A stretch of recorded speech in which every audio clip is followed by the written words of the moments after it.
A push to keep your kids safe by getting drivers to slow down.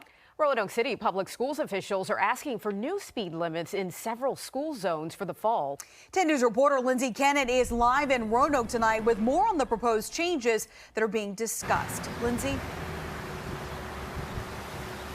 The plan is to drop speed limits, just like the sign you see behind me, by up to 15 miles an hour in some school zones. Now, the school board is meeting tonight to vote on that proposal. And of course, the goal is to keep kids safer. So some parents I talked with say that it's not a bad idea. School zone, slow down. Roanoke City public school officials hope dropping the speed limit from 25 to 15 miles per hour during pickup and drop-off times can make that happen.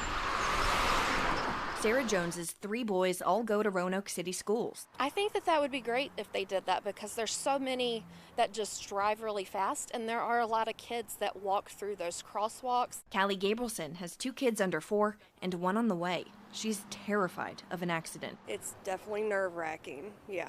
That's the biggest worry I think I have about school. The district talked with police and asked the city for a traffic engineering study. New speed limits would affect streets near 22 elementary and middle schools, like Highland Park, Crystal Spring, and Breckenridge. But many schools already have a 15-mile-per-hour limit during school flasher operation hours. Busy streets like Williamson Road and Orange Avenue will stay at 25. Doesn't have that big an effect on overall travel time. Heaven forbid we actually have an accident, but a car that's traveling 25 miles an hour versus 15, the impact of that collision with a pedestrian at 15 is much less significant. The biggest drop would be from 30 to 15 miles per hour on 9th Street near John P. Fishwick Middle.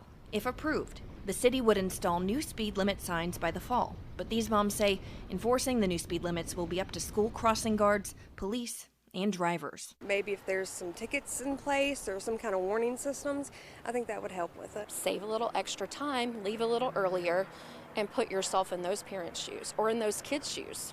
You want to be able to feel safe getting back and forth from school. The school board is voting tonight on that proposal. If it's passed, then it heads to City Council for a vote next week.